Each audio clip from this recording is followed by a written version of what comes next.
What's going on, everybody? Welcome to Shoot the Gap, the IDP Fantasy Football podcast here at Fantasy and Frames. I'm your host, Jorge Edwards. With me, I got Steve Hungarter, and I got JT Orange, a.k.a. Justin Taylor, a.k.a. JT. Any other names you got going on, JT? Do you just go by your middle name sometimes?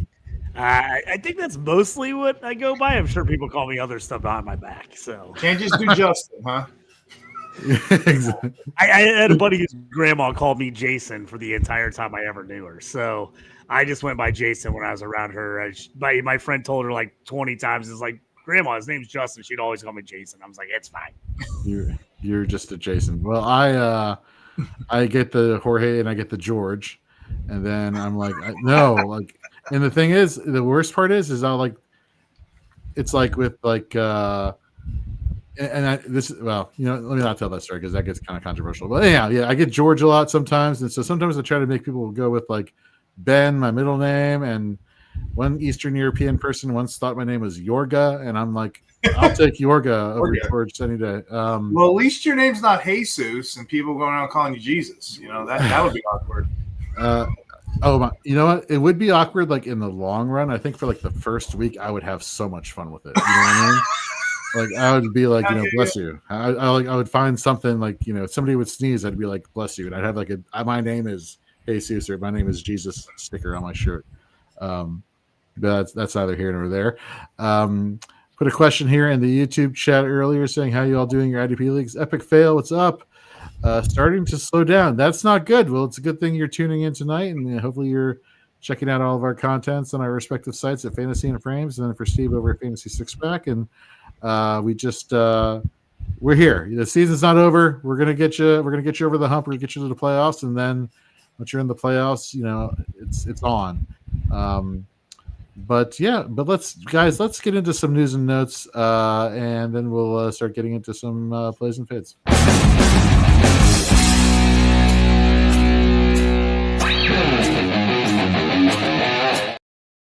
He says Benito and Verse killed me last week. Sometimes these top guys, it happens.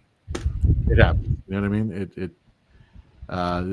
That's the way the cookie crumbles sometimes. But it's okay. I mean, you got you got to give these guys a mulligan every once in a while. Except sometimes you say that, I say that, but then it's like when you're right there on the cusp of making the playoffs or being in playoff contention, it's like, take your mulligan and shove it up your what. But you get what I'm saying, Epic Fail. It's going to be okay. So let's get into some news and notes here. Trade deadline just passed. So I'm going to go down the list here of the ones that really jumped out to me. And guys, if you have any other news and notes that I have not addressed, please, by all means, jump in. The one that I woke up to yesterday was Jalen Phillips getting traded to Philadelphia, where he's expected to play opposite Jalix Hunt, which if you look at ourlads.com, and I know there are a lot of different websites that have a lot of different depth charts and roster charts, so take that for what it's worth. They have Jihad Campbell moving back to off-ball next to Zach Bond, and moving Nakobe Dean back to the backup role of Jihad Campbell. Steve, what do you make of that? Like, are you shocked, or is that something that you're just like, nah, I could have seen that coming? No, I don't. I mean, it's hard to tell. I mean, he just got there. Don't forget, the Eagles do that rotation. They do a pretty good rotation with their whatever. But if that's the case, yeah, Campbell gains tackle. He gets that upside for being on the off ball, and then Dean's value would drop immediately. But I'm not panicking yet because we haven't seen anything. This is just what we're looking at on a screen on a computer. Our lads has been surprisingly off this year. Usually every year, that's my go-to source. They've been off a lot this year, so I'm not taking that. I'm taking it with a full grain of salt. Yeah, no, I think we need to see what happens first and chart that out and look at the numbers next week before we officially start panicking over Nakobe Dean's redraft value. For Dynasty, I don't think anything has changed. I wasn't expecting Nakobe Dean to come back and play it all this year after the injury he had towards the end of last year. So the fact that he was actually on the field at all and somewhat productive this year is a testament to modern medicine. So with that, let's go to one of the trades that I actually am very excited about, which you would think this would not be the case, but Draymond Jones getting traded from the Titans to the Ravens. help improve that pass rushing unit, which PFF ranks as the 7th worst in the NFL. Draymond Jones, he was on a bit of a heater the past few weeks. You see, let me pull it up here. I had it in the Waiver Wire article a couple weeks ago. 4 sacks in 4 games, Jorge. That's pretty impressive. Yep. Like week 8, he had 2 solos, a TFL, a sack. He was, right there in terms of pressure rate for edge rushers. Heading into week 8, he was tied for the 9th amongst edge rushers and sacks. So he was making some waves, and he actually had a couple of good matchups coming up, especially one against Seattle. But that's not the case anymore. Now he's a Baltimore Raven.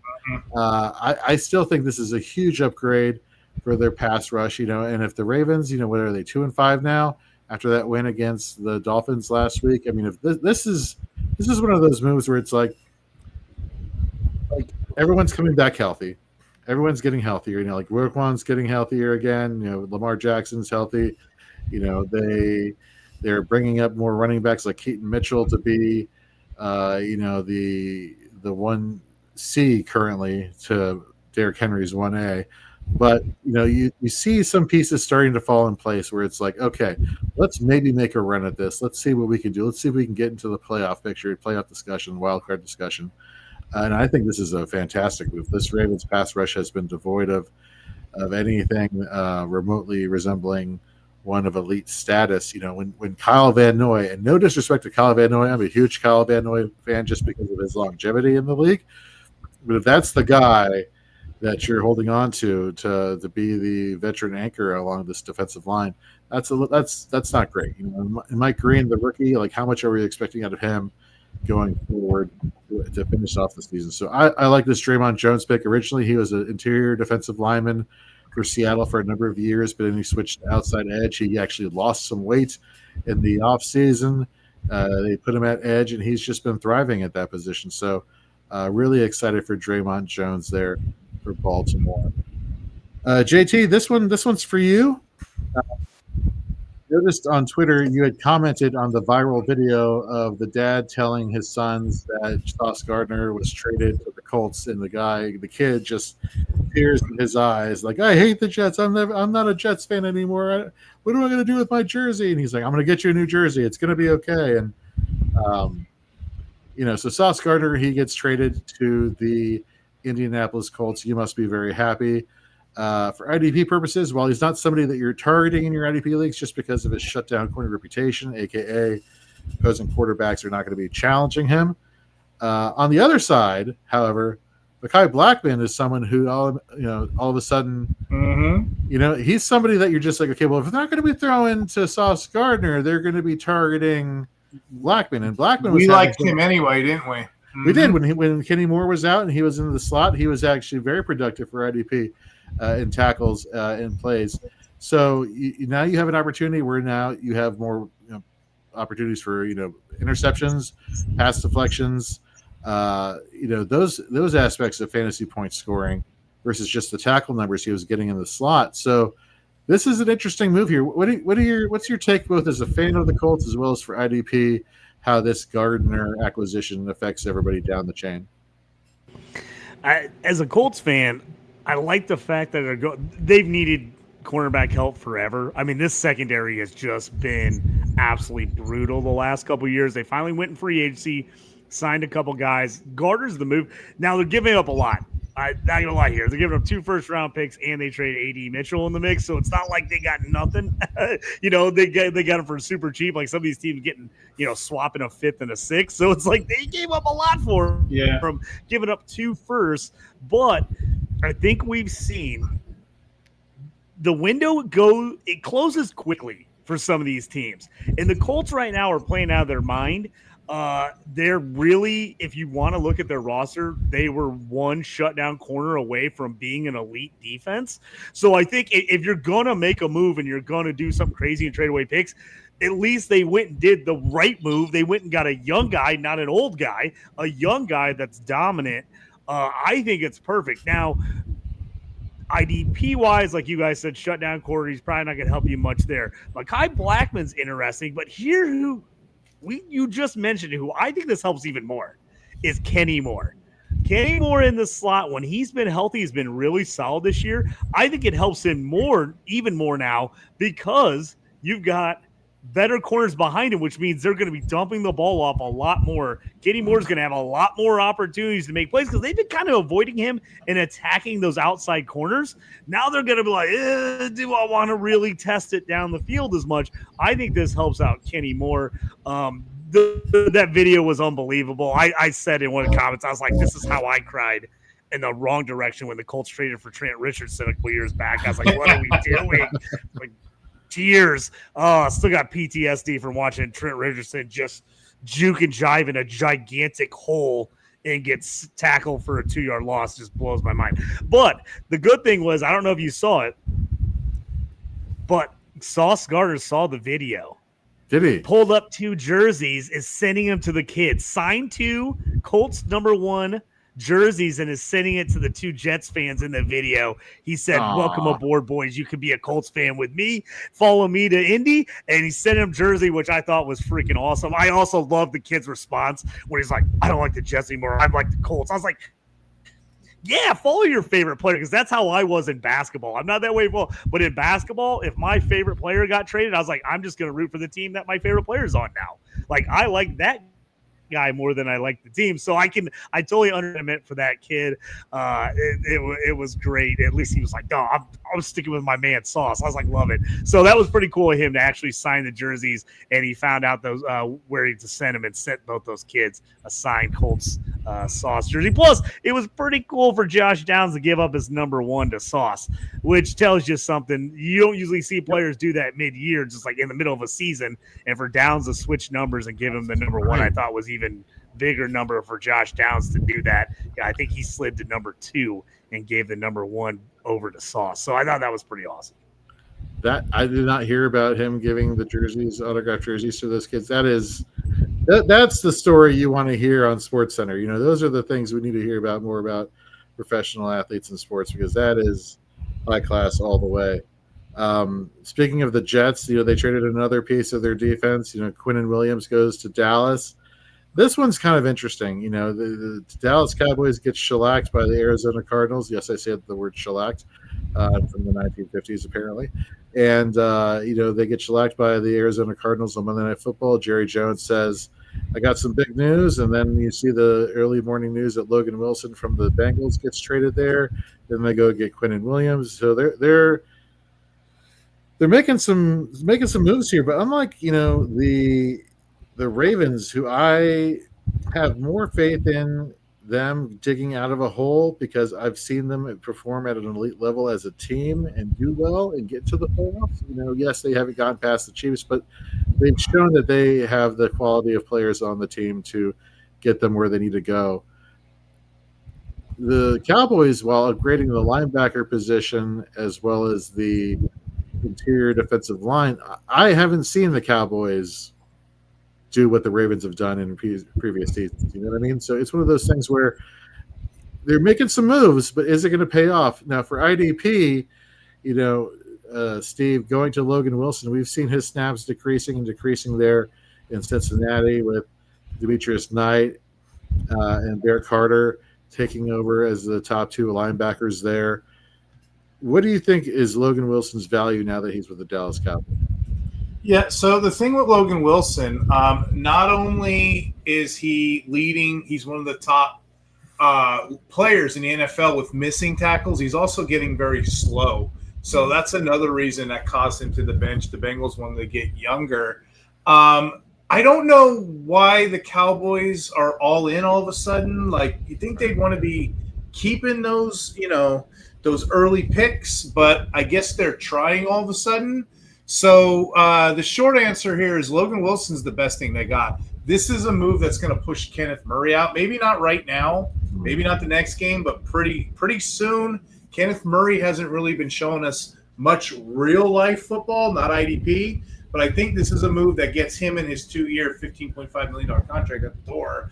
And, you know, sadly, this is going to affect Shamir James as well, the promising rookie that a lot of us have. I think the future is the players you said, the Quinnen Williamses, the Kenny Clarks up front, followed by in back of them the Logan Wilson and the Overshown. And, I guess the team feels like they could work with that. So, yeah, if it's going to be a 3-4 scheme, I can see a pretty good, a high volume of tackles. So he'll be your LB2 to accompany Overshown. I'm not that excited, but a high floor 6 to 8 tackles a game most weeks. That's probably what you could expect at Logan Wilson at this point. And for those IDP Dynasty managers out there, if somebody, for some reason dropped Marvin Overshown and he's available in your waiver wire, now's the time to go get him, if not already, and keep him in your IR spot, because this young man converted safety to the linebacker from Texas, a few seasons ago. You want to talk about sideline to sideline speed, can get through all the blocks to get to the ball carrier, just a tremendous talent. Just, injuries have cut his first couple seasons kind of short.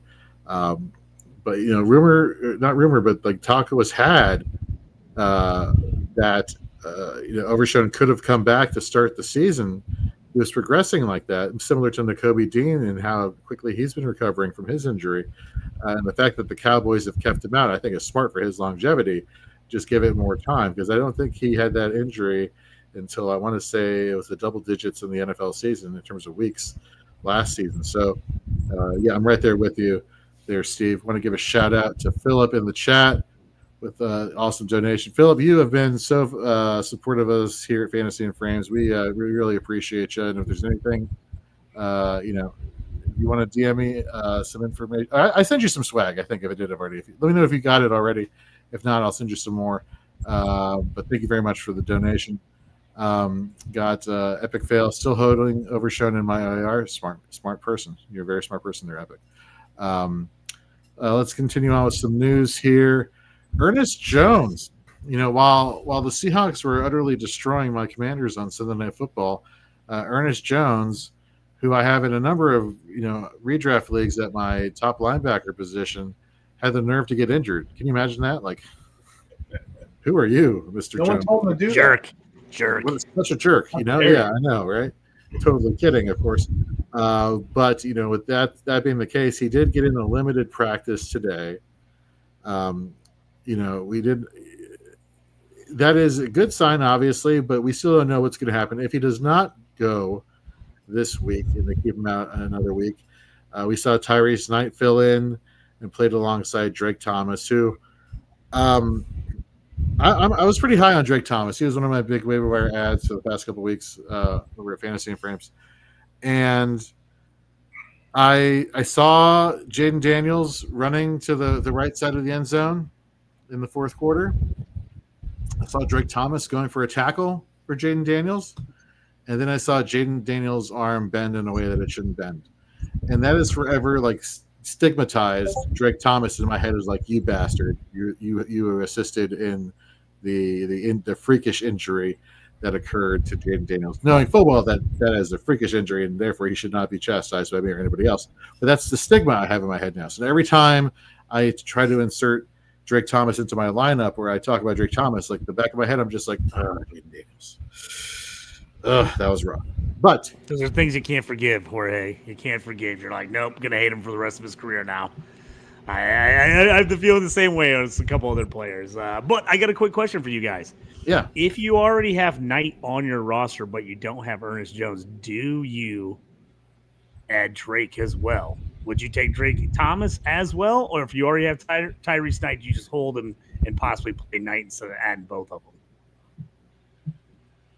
I think Knight is the handcuff to Ernest Jones. So if Ernest Jones exists or he's get hurt, Knight's your guy coming in. If Ernest Jones is there, then Knight's not going to play. Drake Thomas has his own role. So you think take up Drake Thomas no matter what then, right? Yeah, Drake Thomas has his own role, like I said. So, if I was an Ernest Jones owner and I was scared, I'm not really scared about it. Again, I'm not the best injury prone. I've had people on my show, sports doctors, just to kind of interpret this stuff. But if he was limited today, his availability should be a thing. So I'm not putting a lot of stock into it. But if I was an Ernest Jones manager and he's out tomorrow or you're having issues, I'd pick up Knight as the handcuff because his 10 tackles last week, 10 tackles, 57 snaps, percent snaps, it came because of the Jones thing. Those two coexist versus Drake has his own role. Yeah, and to speak further on Drake Thomas, like one of the things that a couple weeks ago I was telling fantasy managers is like proceed with caution, because you weren't getting like the solid tackle floor. You were getting a bunch of different plays. You were getting he had like a sack one week when he finally played 100% of snaps. He had like 3 or 4 tackles, a tackle for a loss. So like there was like an impact play or two that elevated his fantasy floor. But then we saw when they came back off their bye, we saw them. We saw the production. We saw the tackle floor increase.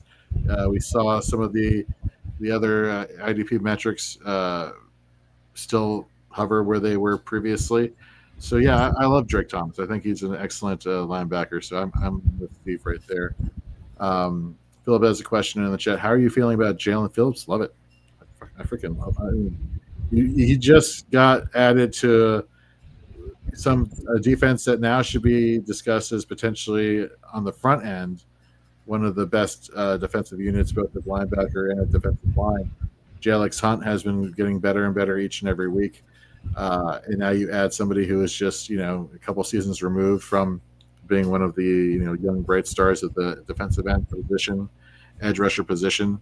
And now you've seen him playing very well in Miami in terms of pressures generated. The sacks have not correlated with the pressure numbers, but we've seen the pressures getting there nevertheless in terms of the quantity. So I like it. I like it for fantasy purposes. I still need to see more correlation between pressures and sacks, right? Like I think he's had like 12 pressures, but only had like a handful of sacks, literally like 2 sacks or so. So he is definitely one of those plays who I would probably have him at lowest as a DL3. Yeah, it's going to be a rotation. The Eagles, that's what they do, but it's a quality, good rotation. They rotate all of those bodies around. We've seen it the last couple of years. So I like the situation, but don't expect Max Crosby 90%. That's not going to happen. That's not how this team rolls. Right. It's very Buffalo Bills-ish if I had the comparison there. And then rounding out news and notes, Michael Williams, 49ers rookie, tore his ACL. He's out. Bryce Huff, injured. Keon White, traded for last week from the New England Patriots for which draft picks there, JT? What was the exchange there? Do you remember the rounds? Oh, I don't remember off the top of my head. I thought it was a 6th for the 7th or 5th for 6th, something like that. It was in one of those. It was a late picks swap. So you would say it was a 6-7? 6-7. Thank you. That's what. Oh, jeez. Yeah, 2026 6th and a 2026 7th. So, low hanging fruit there to get Keon White, who 2 years ago we were talking about how he can break out. So that's kind of exciting to me, especially all the problems they've had at that position or the defensive line in general. Mm-hmm. Yeah. I mainly threw that in the show sheet just because I wanted somebody to say 6-7. Oh man! So that was mainly the reason why that I was just about 3 seconds late on it, Jorge, but I got you. Thank you. Before we carry on with the show, though, I don't know, for many of you probably seen on Twitter through his posting, and you may have noticed that his absence has been here. He's not been here the past week or so. We want to give our condolences to Gary Davenport, the godfather of IDP, who's suffering a family loss today, and so he'll be missing for the foreseeable future. And we just want to give Gary a shout out that we are sorry for your loss. Everybody in the IDP community and the fantasy community, our hearts are breaking for you, and so just know that we're here for you, and our thoughts and prayers are with you and your family. And with that, because of Gary not being here, I figure we will just skip Money or Mirage today, and we'll just go straight into the plays and fades. So without further ado,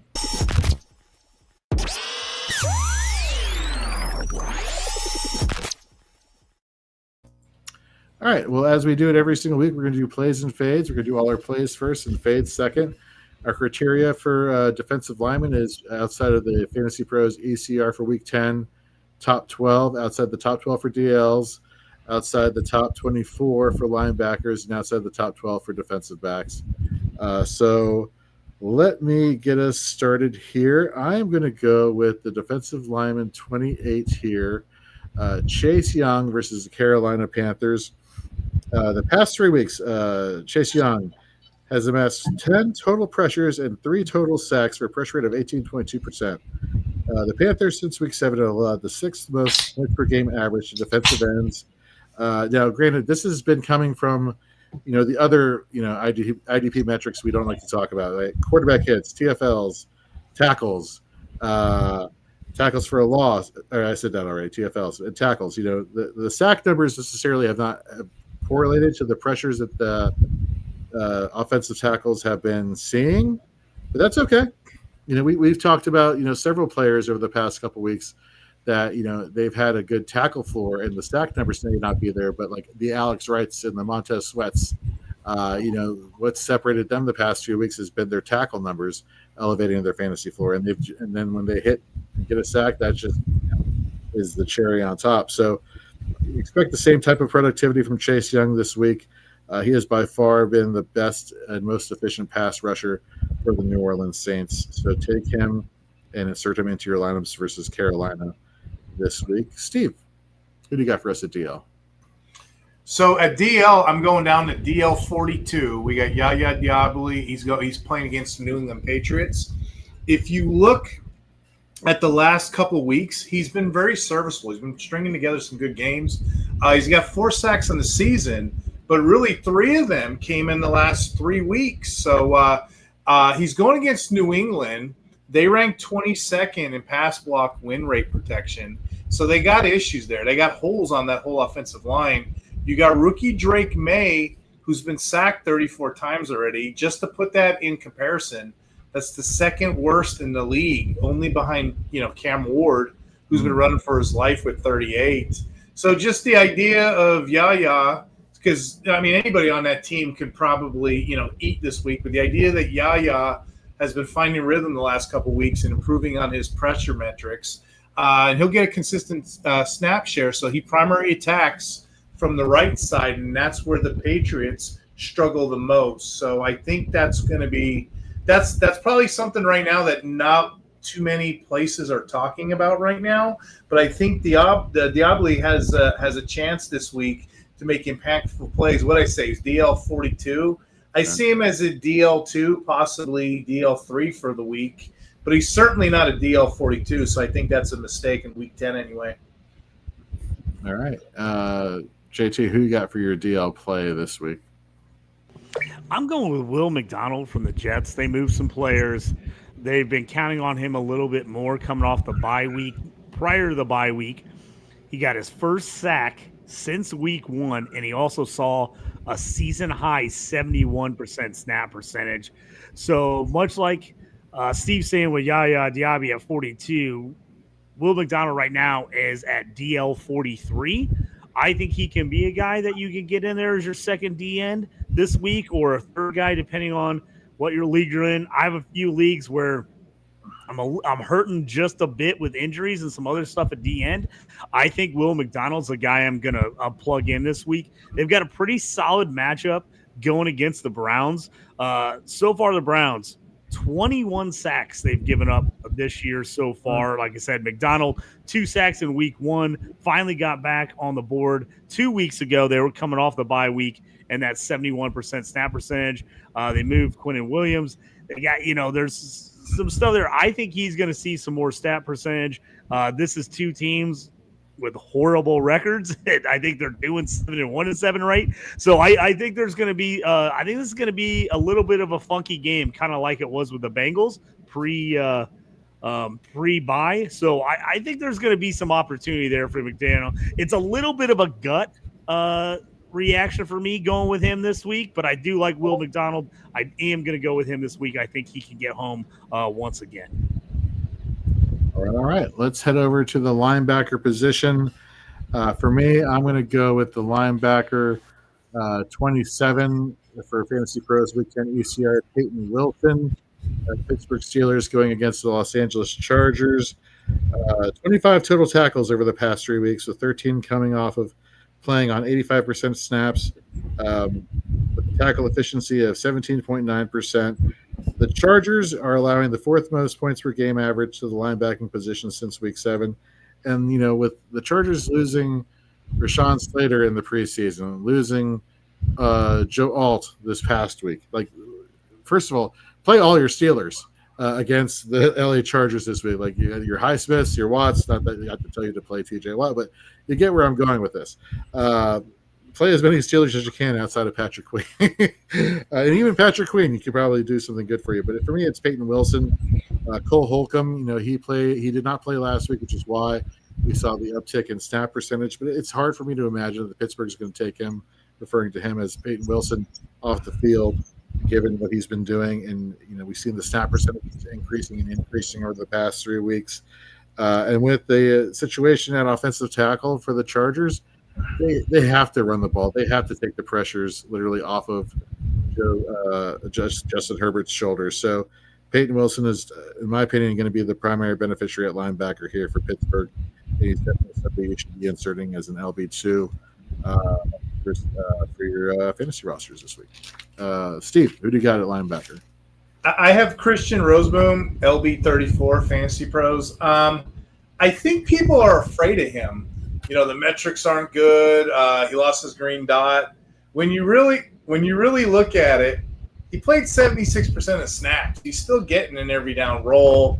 He racked 15 tackles last week. In the last 2 games, he's had 27 tackles and a forced fumble. Both linebackers are solid, in my opinion, both him and Wallace. I usually count them as flex options. Right now, you could bump them up with this matchup against the Saints, because they're ranked 15th to the linebackers, so that's just enough to kind of put them in that LB2, LB3 fringe category. So this is another one you could exploit. LB34, I think he'll do much better than that. All right, JT, who is your linebacker of choice? All right, because I'm going right on the edge here of our rankings. I'm going to give you 2 guys because they're both on the edge for DB and linebacker, go both. So I think Bobby Okereke is getting a little bit ignored this year. He's got 21. He's DB 21 coming in here against the Bears, but he's been pretty solid. 14 tackles in week 9, 8 tackles, and a sack in week 8. He has or more tackles in all but 1 game this season. And I feel like we were talking about him kind of like, man, yes, what do you want to do with him? Is he going to be any good this year? So I do think, he has kind of got past that. He's solid. I think the Bears are going to try to run the ball. They're going to get the ball to the tight end, as we saw last week. So I think he's a guy that you definitely can play pretty consistently and feel good about it. My other guy is a linebacker / DB, and that's Jeremy Chin. That's what I'm putting in. So there's a lot of leagues, especially on Sleeper, you can play him either as a DB or a linebacker. So he's a nice flex play in that IDP. Or if you're running out of room at linebacker, you can play him there. So I thought about it. It's like, do I just talk about him at linebacker or do I talk about it at DB? I'm going to throw him here because he's DB 11, right on that cusp again. He's been not spectacular this year, but he's been solid. 7 or more tackles in 4 of his last 5 games. Devin White finally showed up for last week. He's had back-to-back good weeks for the Raiders, but the other linebackers just have not been anything this year. Alonzo Roberts played 60% of snaps last week. Jamal Adams 21%. So Chin, he's a guy playing 33% near the line last week, 24% in the box, and 42% in the slot. Blitz rate of 5%, so they are bringing him up. He is playing tight. He is technically, a lot of times, their linebacker too. So that's why for him, he's right there for me. He's a guy that I'm definitely, if I'm looking for a nice floor play, a guy that's just going to get me points, and I know he's not going to get me 1 or 2, I'm going with Chin this week as well. Steve, we got a question for you, specifically because of the Tampa Bay situation. So Philip is asking, so should he fire up Anthony Nelson if Hassan Reddick is out this week? You can, yeah, because Yaya or Nelson is – I was actually thinking about him. One of them is going to get it on the right side, so that's an excellent question. So, yeah, go right ahead. Jorge, if I may, Yeah, I wanted to throw something in about Bobby Okereke. Yeah, go for it. You know, he was 4th this week in box snaps. Do you know he's number 1 right now? Because of all those box snaps, he's number 1. He's leading the NFL with linebacker box snaps. I don't know if you guys knew that. Yeah. He's ahead of Bobby Wagner. Bobby Wagner's got 549. Bobby Okereke, as of this week's got 568. So, yeah, he's it's funny because earlier this year, you said it, they were talking about him losing his job. Well, by default, he's the guy in the box now. I'll be damned. You're right. I would not have guessed that would be the case. I also wouldn't have guessed that Bobby Wagner would be at the one point leading, although he can't really go sideline to sideline as he once did anymore. So it kind of makes sense that he resides right there in that one location on the defensive field. JT, let's take this to you. Epic Fail asks, is it time to believe in Alex Highsmith again? Homer. I wish I would have played him last week. I didn't in a lot of leagues because he's been a little iffy. He's got that ankle injury coming off. Again, here's the thing with Highsmith. When he plays, he is really, really good. It's just about consistently staying on the field and not getting banged up. He's one of those guys, I don't know how many times I played him where he plays a quarter and then gets hurt, and I'm like, oh, I just get nothing out of him. But when he plays the whole time. He's been great. He was awesome last week. I mean, absolutely fantastic last week. I think you got to ride it out. You got to keep playing him until he gets hurt again at this point. And really, since he's been back, Nate Herbig, his snaps have just plummeted, which I don't totally agree with. I think you got to work Herbig in there a little bit more, but they are paying a boatload of money to Highsmith and Watt, so you got to have those guys on the field. So I would fire him back up, especially seeing how low the Herbig snap count is. It feels like they're believing in Highsmith. They're going to play him as much as they can as long as he's healthy. All right. Let's get to defensive backs. Mine for this week, and yes, I guess Steve, you called out JT for being a homer. I guess I'm going to be a homer here. Jeremy Reeves versus the Detroit Lions. Since week 7 has played. In week 7, since week 7, has played 63 snaps in the box, leading that safety group for the Washington Commanders. Also during that time, he has PFF's safety 13 in terms of run defense, with Frankie Luvu and Bobby Wagner starting to slow down a little bit, as I was alluding to a few seconds ago, as far as that sideline to sideline speed. There have been numerous times where I'm watching the broadcasts for Commanders games, and I see Jeremy Reeves just go up to the box, make a play, go up to the box, make a tackle, make a tackle, make a tackle. So he's definitely somebody who's being utilized more in run support. Not to mention the Commanders have been running since week 7, the 7th most cover 1 in the NFL. So Reeves is certainly going to be playing closer to the line of scrimmage. Also Detroit, 9th most fantasy points per game average to the safety position. So give me Jeremy Reeves. I think the Quan Martin, Jeremy Reeves debate is starting to be squashed, and Jeremy Reeves is the one who's kind of becoming the one you want to target for the Commanders in terms of safeties. Steve, what about you? So I kind of did this. We're on a hot streak for a minute here on the show. All these great names. I'm going to give you a name that people are going to be like, huh? This isn't a sexy name, guys. I'm just doing this to convey a point. You see what Jorge just did? He went DB 72. I'm going to go DB 76 versus Miami this week. Cam Lewis. Cam Lewis, who plays on the Bills. I know everybody's thinking, what? Just to convey a point. How deep is this position? You can go 76 players deep. You can't do that at linebacker. Can't do that at defensive line. You'll lose, right? Cam Lewis is a starter. With Taylor Rapp being injured on IR, everyone assumed that job was going to Jordan Poyer. It did not. It went to Cam Lewis, who played 100% of the duties. Okay, now they only got 3 tackles, but, again, I don't care. It's the thought that counts, right? He's got the every down role. He's going against Miami, who's going to throw the ball. They make mistakes. Not only does he have the every down role, he's not just a body. He's got the usage. They're employing him 35 snaps in the slot and another 15 in the box. So I say all that to convey the point some more. It's clear the team is placing him in significant places where they can trust him. So his deployment alone, if your league is deep enough and you're on bye weeks and you're looking for that extra DB, like I have one league right now, Jorge, on the IDP Center. I got to start 8 defensive backs.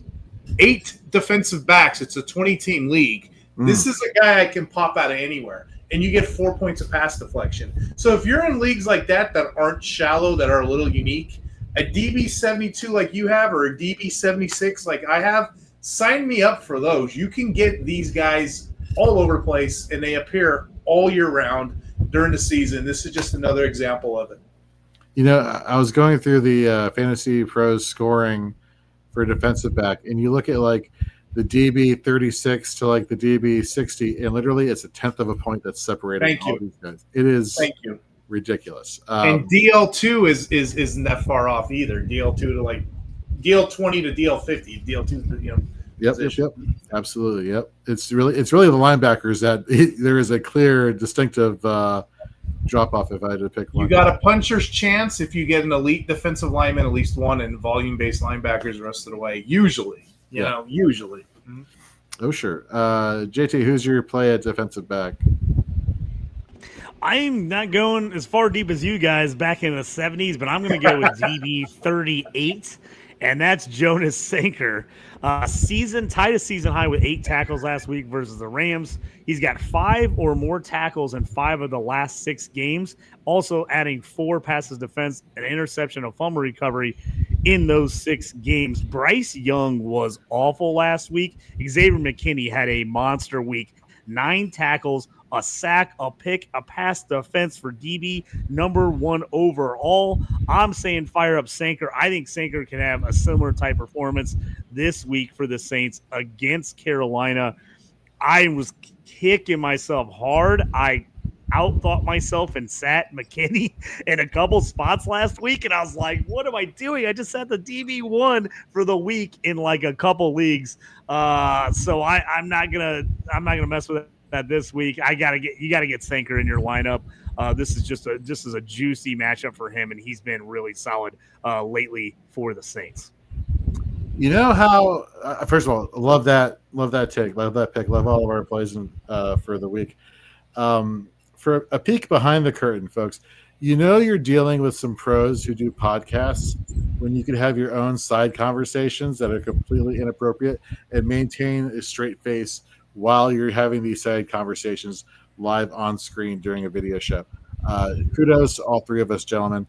And with that, let's get to our fades at defensive lineman, linebacker, and defensive back. For me, I'll start here. Bradley Chubb versus the Buffalo Bills. The Bills have actually been very stingy when it comes to fantasy points to the edge position, allowing the 3rd fewest since week 7.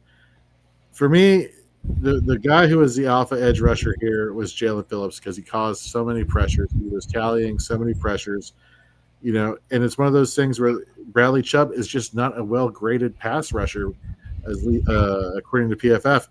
And yes, does he have a few games where he's fallen into a couple sacks? Yes, but he's not the one who's going out there and applying those pressures and getting to the quarterback. I think a lot of those were a result of quarterbacks, trying to get away from Jalen Phillips and like, oh, hello, I'm Bradley Chubb and I'm right here. You just ran into me. Maybe not something as that simple, but you definitely haven't been seeing Bradley Chubb apply enough pressure to get enough of a sack conversion rate there for you. So against Buffalo in a bad matchup and you just lost your alpha tag team partner, I mean, this is like for WWE fans when the Dudley Boys split and it became Bubba Ray and then Reverend Devon Dudley on SmackDown. It just wasn't a good split there. So avoid Bradley Chubb in your lineups this week. Steve, what do you got? I was looking on the show sheet. I think one of y'all was talking about Michael Penix. I don't know. I think that's offense, not defense. But agreed. I digress. But I'm going to give you Toli Tolopolo, DL15, and I could be just a prisoner in the moment, as the expression goes, because I was reading PFF today, and I was looking at the top 10 offensive lines, and you know who moved up 5 spots? 5 spots from last week? The Pittsburgh Steelers. The Steelers put together a really nice body of work. Their offensive line held up well against the Colts. The Colts are pretty exciting, right? They only allowed 4 pressures. 2 of them were sacks and, it was on 39 pass plays. So they got an awesome grade at PFF because that's kind of what we gauge this stuff off of. 92.3 PFF pass blocking. I put all that together. I'm jumping to a conclusion. or being a prisoner in that moment. I put all that together because Tully, as great as he is, he's been hit or miss, right? So if this offensive line is drinking the Kool-Aid and they're believing in themselves, which I believe they are, I think they're going to try to make this a challenge. They're going to try to take the wind out of this guy. So I'm going to sit Tully for at least 1 week. No, that makes a lot of sense there. I like that. I mean, I love Tully. I've been tooting his horn all week. Took him last week, but I think Steve's right. I mean, this Steelers, for how bad this offensive line's been the last couple of years, they're starting to look like they're figuring it out. They've moved some guys around. I think guys are starting to play their natural positions, and Aaron Rodgers is getting rid of the ball, and he is making a lot of adjustments at the line on play calls, getting the ball out of his hands quickly. They've looked much more competent in the passing game. And also, if you look, their rushing numbers have not been great. So they've been going a little more heavy protection on blocking, but still passing the ball because they've been struggling at running a little bit. So I think all that makes a difference. And I think it's going to be very hard for those Chargers defensive ends to get in because they're going to have Washington and some of those other tight ends chipping those guys coming off the end and helping a little bit with them. So I've been playing Tully nonstop. I am definitely on the fence with him this week. If I've got a couple other guys out there, I have like a league where I have McDonald. Even though I have Tully way ranked ahead of McDonald, I'm considering playing McDonald over Tully this week. JT, before we get to your defensive line fade, let's answer Summer's question here. Good evening. Good evening to you. Two quick questions. Needs 2 out of Zach Bond, Jordan Brooks, or Blake Cashman. Let's start with there. Let's go around the frames. Steve, let's start with you. Who are the 2 that you're going with? I like Cashman, but he's the bottom out. So I'm taking Bond and Brooks. Those are my top tier guys, absolute. And what was the other part of that? Also, with like, let me get JT's response, and then we'll go to the second part. JT, who are you taking? Yeah, I'm with. I'm playing Cashman in a lot of spots, but if I had Bond and Brooks, I'm playing Bond and Brooks over him this week. Same here. Okay, let's get to the second part. Also, who would you play between Watt, eligible as a linebacker in this league, or Savasier Dennis for the Tampa Bay Buccaneers? Ooh. Yeah. Good. So, I was saying earlier, like with the situation at offensive tackle for the Chargers being as poor as it is, I said start all your Steelers. The only issue is, tackle volume adds up quick, and I get it. He probably will have a lot of impact plays, but those are, I'd rather for my linebacker have a better tackle floor than an impact play upside floor here. So I think I would roll with Dennis still, although I think Watt is if you could slide him into a DL spot somewhere, like he is going to have a monster game. So I'll go next because you got to be the split decision, JT. With Watt, playing him at linebacker, it's kind of like Super Mario when he doesn't have the mushroom. It's Little Mario. He doesn't have the star. He's kind of not who he used to be. We want to play Watt at DL. So she's asking linebacker. That's friggin' tough. They're in the same tier. I'm going to put Watt 21, Dennis 27. They're both friggin' close, but you're going to have to be banking on who Watt is. And Watt's having a middling year. So you might not be right. I mean, you might not be wrong, Jorge. I'll say Watt, you say Dennis, and I guess we'll leave it on the pressure on JT to split decision this. Oh, he's biased. He's going to go with Jay. It's this big play, tackle heavy. It is a lot harder to play TJ Watt in a league where you have to play him at linebacker. It just is. But I really like the matchup this week. The Chargers O-line is decimated. TJ looked like he had the fire burning again last week, and he is on a tear. Which I will talk about here shortly. I'm on TJ this week. I'm going with the big play upside. You know what the key is to this? It's like a math problem in like 7th grade, Summer. The last key word here is bonuses. The last word she says, bonuses. Yeah. We get bonuses out of Watt. We don't get nothing out of Dennis, just a tackle. So maybe you're right. Maybe it is Watt after all, That's a good call. Let's get to Badger's question here. Keep 2 to hold in a 12-man redraft league. Montez Sweat, Christian Rosebroom, Alex Highsmith. I might have this different than you guys, but I try to keep my DL, my elite DL. So I'm keeping Highsmith, I'm keeping Sweat. Roseboom's a guy, or Rosebloom's his second cousin. That's the Timu version of Roseboom. Roseboom. That's the Kmart version. But like Roseboom's just, a guy, he's going to get volume. Every year there's a Roseboom on the waivers. Let me keep my DLs, my elite DLs. Yeah. And I'll find a Roseboom or whatever Timu version. I'll find one next year. You could find further down the waiver wire Trevin Wallace, and I'm sure that'll be literally his teammate. Yeah, I'm with you. It's edge rushers are so hard to find. So give me Sweat and Highsmith. JT. If you're keeping, if I'm playing guys for the rest of the year, I'm playing Highsmith and Roseboom because Roseboom's just getting you points right now. But if you're definitely looking like, hey, end of this year, it's a redraft, we're going to get rid of these guys, but I'm going to keep two guys, I think you're right. You got anytime you can keep elite or high end to elite defensive ends, you got to keep those guys because then you have a lot more chances to take shots on linebackers. Like Steve said, there's a lot of guys out there you can grab, and you can find a fill-in backup linebacker throughout the year. Real tough at defensive end. I learned that early on in some of my IDP leagues. I went heavy on linebacker.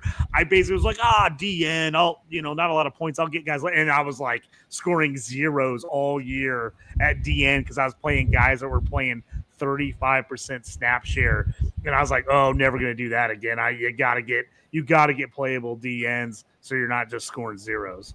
Right. All right, let's get to your fade at defensive line, then we'll get to linebacker and DB, and then sack lunch. JT. For me, this goes back to what we talked about in the news and notes with the 49ers, Keon White, and really the entire 49ers defensive line. Now, sometimes we see guys, especially like we talked about with the Seahawks, you see an injury to a stud. You can find a guy, play his backup, and still think you're going to hopefully get 75 or 80% of his production. I don't think that's the case with this 49ers D-line now. I think you got to be out. I just don't think you want any of these guys. I don't think there's anyone that's going to come in and really give you production, even if they get the snaps, because this thing is a mess right now. Keon White, now, he did get 60% of the snaps last week, his first game with the 49ers after the Mikael Williams injury towards ACL, which answers every question.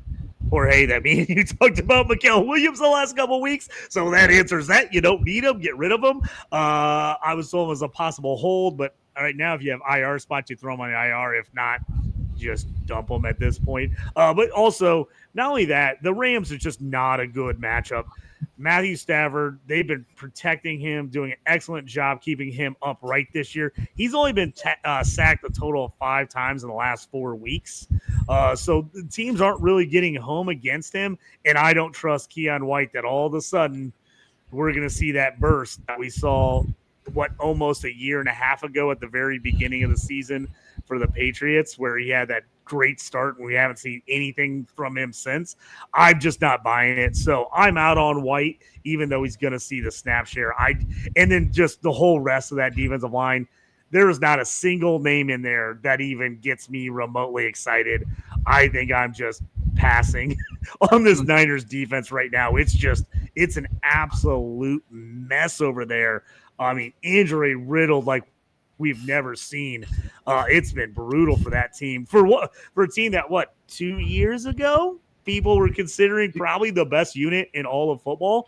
Do you remember when we did the team previews, JT?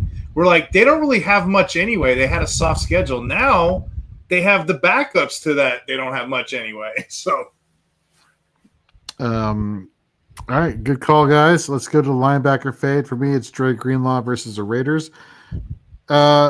This one is an interesting stat here, and this has definitely surprised me. Since week 6, Vegas has been allowing the second fewest points to linebackers. That is kind of shocking, given the fact that they have Ashton Genty, and you figure that run-heavy teams would be favorable for linebackers there.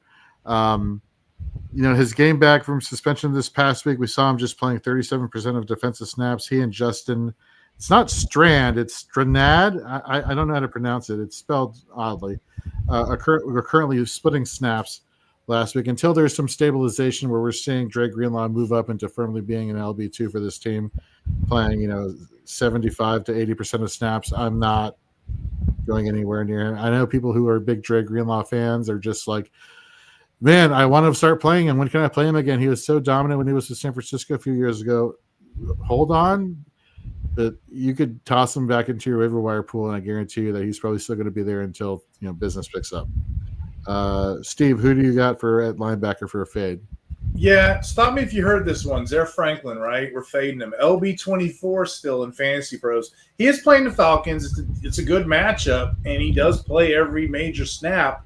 But when you look at his numbers for what they are, he offers nothing in the splash play department. In fact, he only has 1 sack. Week 5 was a fluky play against the Raiders. Everything else is tackles out of him. And if you look for an LB24 now, I don't want this guy. No, thank you. He's only averaging 5.5 tackles a game.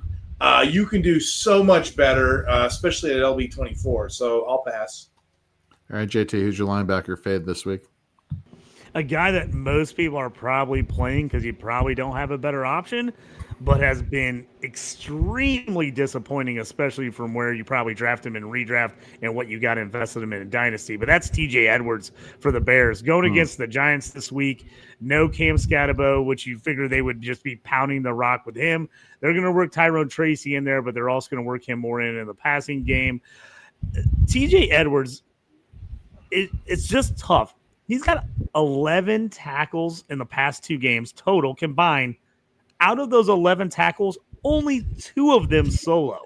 So if you're in a league that you need more solo tackles because the assists are like 0.25 or 0.5, you really need some solo tackles. And if he's getting you 2 solo tackles in 2 games and the rest are assists, that's not what you want out of him. He's been banged. He's still on the injury report. He's been banged up this year, likely to play, but he is questionable again. And if you go, he's only played 5 games this year.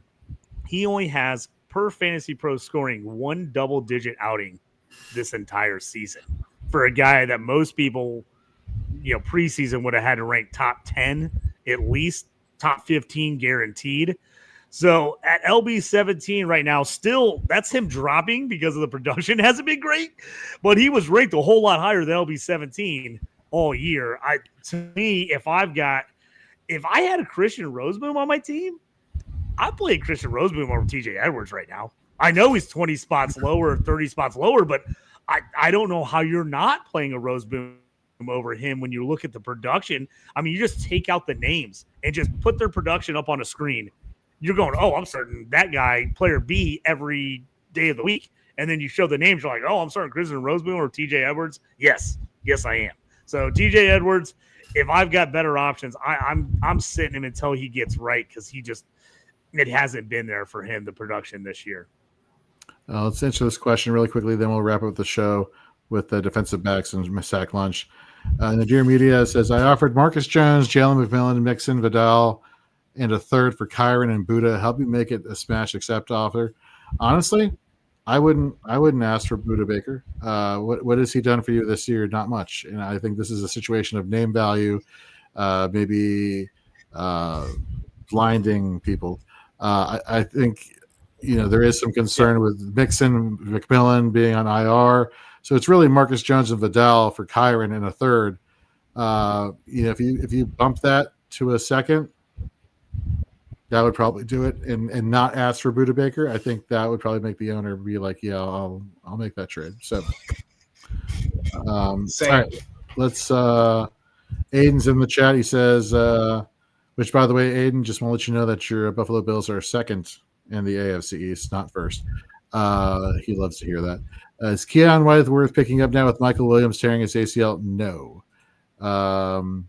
All right, let's get to defensive backs. Fade. This one's spicy. This one's very spicy. I get it, but there is some logic to here. Currently ECR DB1, Nick Cross versus the Atlanta Falcons. The Falcons are aligned. Shots fired. I know, right? Seriously. Sorry, JT. The Falcons are aligned the 4th fewest points per game average to safety so far since week 7. The past 2 weeks, actually, we've seen down weeks from Nick Cross from a fantasy point scoring perspective. Tackle numbers have been low. And one of the things I was digging deep into was that he's been actually targeted the most out of all the safeties, more so than Cameron Bynum, who's supposed to be the coverage safety out of the two. He's been very susceptible. He's been giving up 2 touchdowns during that time span. Teams have been exploiting the weakness that Nick Cross has, which is playing in coverage. And you have an Atlanta team that, yes, there is the whole Bijan Robinson, Tyler Algier aspect of the game, but something, 2 weeks in a row with offenses targeting him and making his weaknesses in coverage be a liability. I see Atlanta doing that. And I'm not saying sit Nick Cross. I'm saying fade Nick Cross. Like, temper your expectations of what you've been used to seeing from him so far this season. But he's definitely, for me, not somebody that I'm anticipating being the DB1 overall on the week. Steve, who do you got defensive back fade? Yeah, this is a case of, the guy's got a high ranking and it doesn't match the production. Mika Fitzpatrick, DB19 versus the Eagles. That's insane. I can't figure it out. I went back to week 6 to now. 5 tackles, 3 tackles, 3 tackles, 5 tackles. What do they see in this guy? When you pull his numbers beyond that, he's playing most of his snaps out free. He played 24 free safety snaps last week. He only played 6 in the box. Deep alignment safeties have awful tackle floor value. In fact, he's going against the Eagles. The Eagles aren't known for passing this year, are they? They're running the ball and they're throwing their short slants, or they're doing the tush push. So I think it's going to be another one of those weeks for Fitzpatrick, and I don't see him as a high-tier player. All right, JT, who's your favorite defensive back this week? Absolutely hate to say this because he's one of my favorite players. But Devin Witherspoon for the Seahawks going against Arizona this week. He's DB 25. We saw him last week move outside, 70% snap share out wide, where we love Witherspoon is in that slot corner position. That is where he makes hay. Well, Nick Amanwore looks like he's moving in. They're trying to get him on the field with all those safeties they have. It looks like he is taking over that slot role. They've moved Witherspoon outside. I still love Witherspoon, but man, he goes way down my list if he's going to play 70% or more of the time on the outside as opposed to in the slot. So he drops big in my rankings. All right, folks, so that's going to do it for our plays and fades for week 10. Let's get into our last segment, Sack Lunch.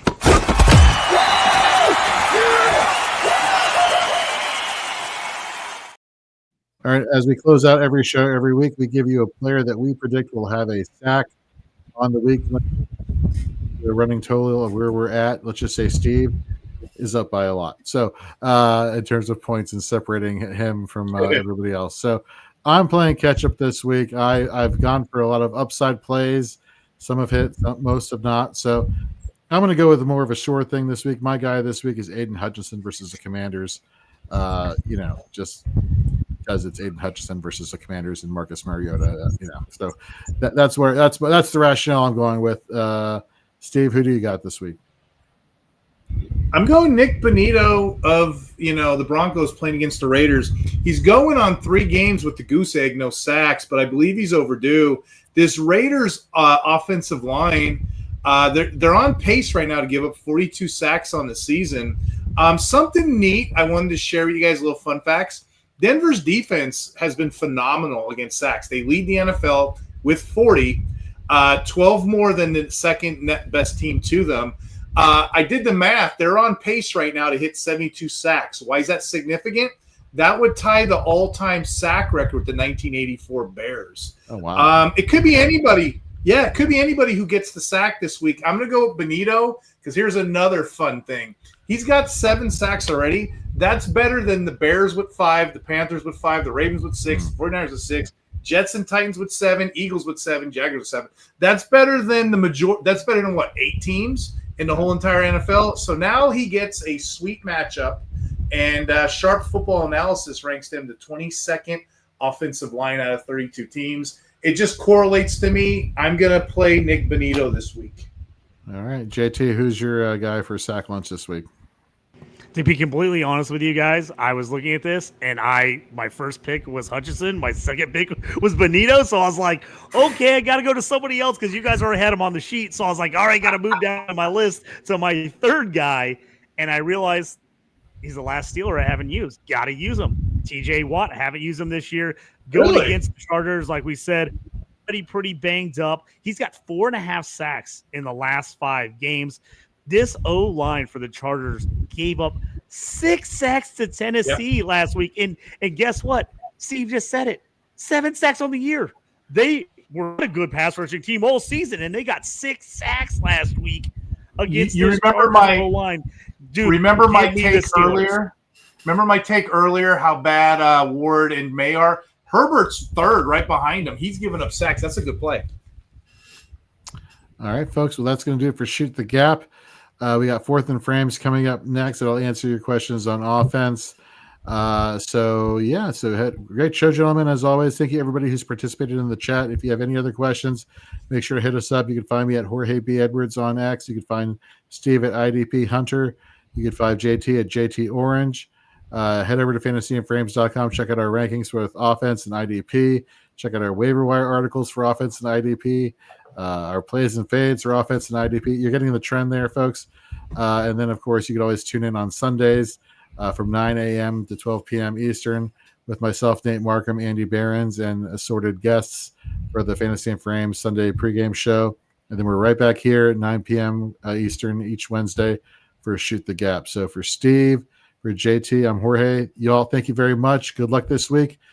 Take care.